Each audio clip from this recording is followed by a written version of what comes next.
Hi guys, are you looking for health hacks that are easy to do and follow? Then this video is for you. I'm going to be talking about how to stay well, especially now that we're approaching the cold and flu season. And you can do this simply by eating well, sleeping well, and moving well. And I'm also going to be talking about symptoms that you should not avoid. So what does this mean exactly to eat well, move well, and sleep well? Well, first I'm going to talk about the different things you need to know about food. Number one, make sure that you're avoiding processed foods. This should be a little more obvious to you, but processed foods are full of artificial flavors, artificial colorings, preservatives, and none of this has nutritious value and can be harmful to your health. The other things you need to watch out for are the fat-free and sugar-free foods. The sugar-free foods are full of artificial sweeteners, and did you know that these can lead to weight gain? Because it makes your brain disassociate sweetness with caloric intake, and it makes you have a more difficult time tasting the sweetness of natural foods.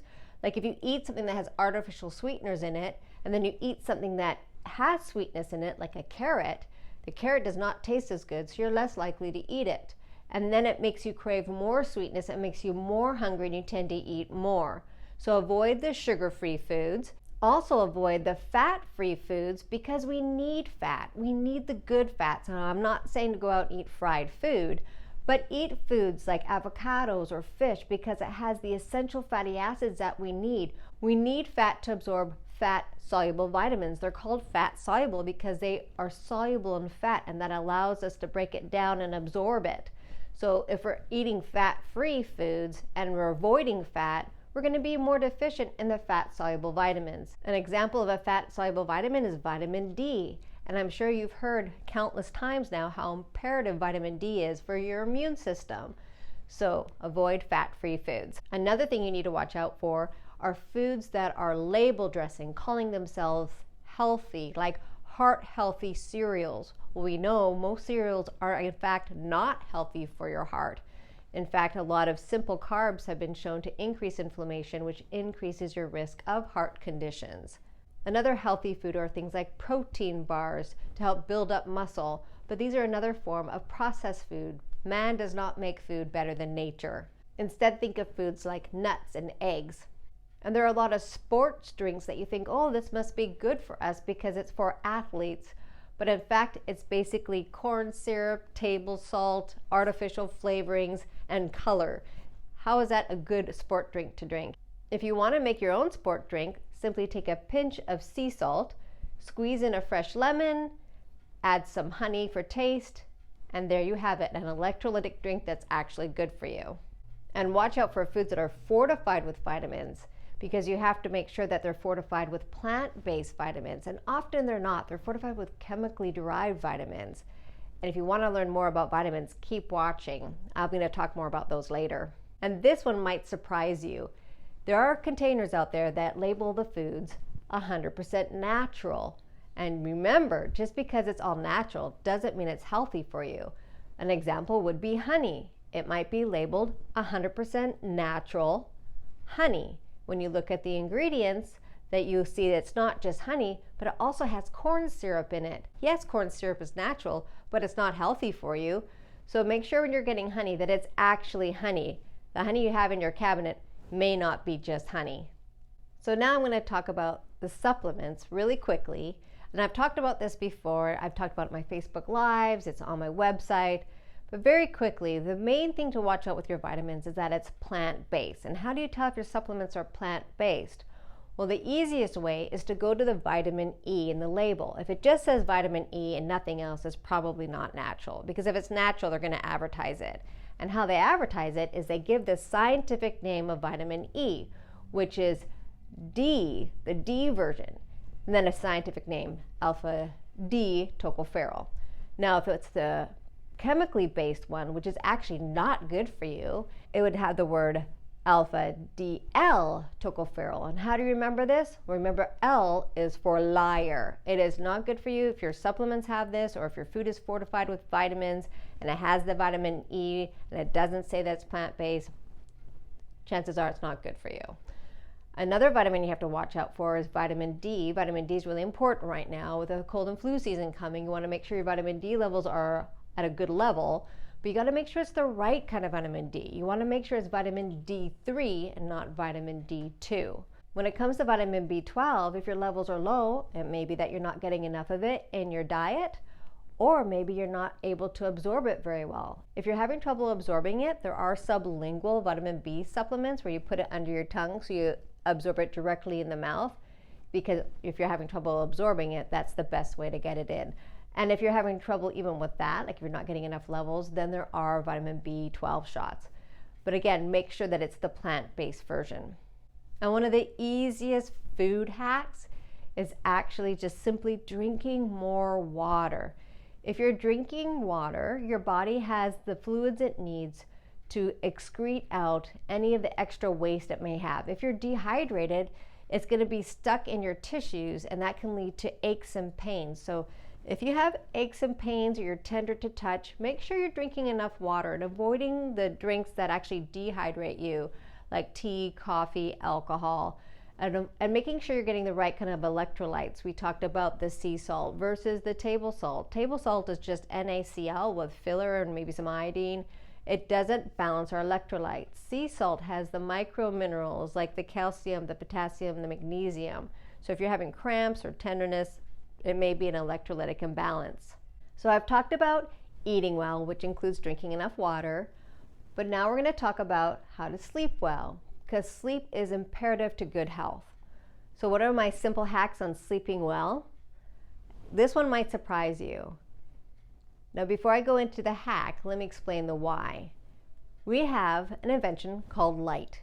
So as soon as we wake up, our brains see this bright light and think, oh, it's high noon. The problem is it stays high noon all day long, and then all of a sudden the lights go off and we're expected to sleep. And that's just not how the brain works. The brain works more like a pendulum. So what happens is in high noon, it's not preparing for sleep. But as it starts swinging up this way, the lights are getting darker and things are getting quieter. Then the body prepares for sleep, because it takes a good couple hours to get the hormones shifted for that sleep. So if you ever wonder why when you turn off the lights and you lay there for like an hour or two, it's because the brain wasn't ready for sleep yet. And then in the morning, when you get that rude awakening alarm sound, you're groggy for an hour and a half, maybe 2 hours, because you don't have that time to get ready to wake up. And you're missing out on a very important time for your brain to heal, and that is called the theta brainwave state. So what that means is in the daytime, you're in either alpha or beta, depending on how awake you are. And then as you're preparing for sleep, the brain slows down, goes into kind of like not a sleep state, but not an awake state, and that's kind of your theta state, and that's when things kind of are healing and you're reprocessing things. And then you go into a sleep, and then a deep sleep where you're dreaming. And then as the sun starts rising, the brain starts going back into a more awakened state. And going through this cyclical process is really important for brain health. So this jumping up to awake and then expecting our brains to fall asleep just isn't very natural.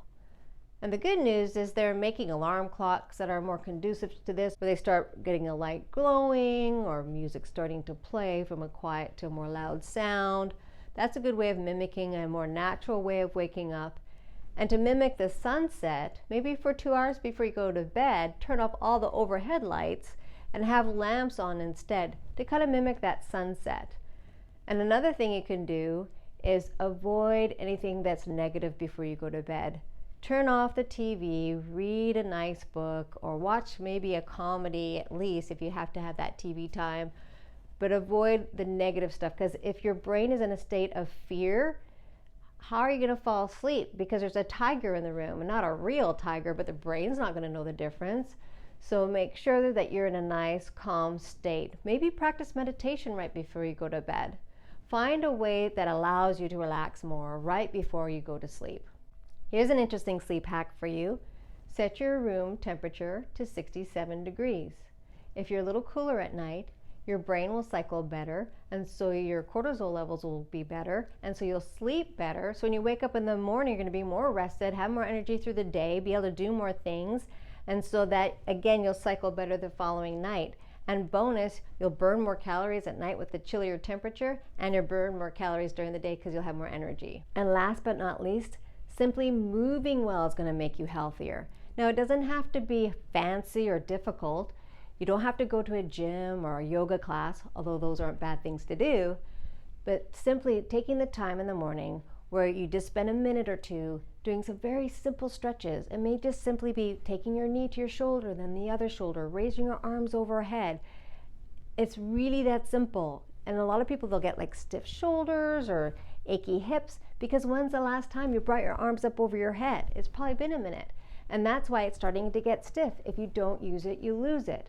And that's where chiropractic shines. We're like going to a yoga class with a partner, but with an oomph.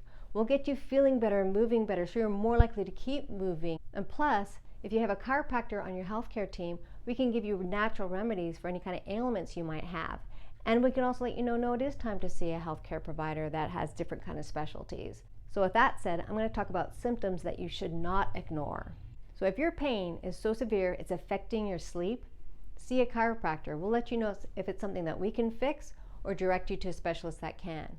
If your pain is lasting more than 3 days, why keep waiting? If it's not getting better in a day or two, it might be a sign of something more serious. Never ignore any kind of nerve signs. This can be numbness, tingling, weakness, changes in bowel or bladder habits, loss of muscle control like foot drop, or muscles in your face drooping. These are serious signs. Do not wait. Get them assessed by a healthcare professional. Or if you're writhing in pain. If you're writhing in pain, it means you're trying to find that comfortable position and you can't find it, which suggests it is not a neuromuscular condition, but it could be something more organic, like a heart problem or a gallbladder problem. These are signs you do not want to ignore. Or if you have some sort of symptom or pain that you can't explain, especially weight loss, do not ignore that. You need to see a healthcare provider. Regardless of your healthcare concerns, it's really imperative to have a healthcare provider that you feel is a partner in your health.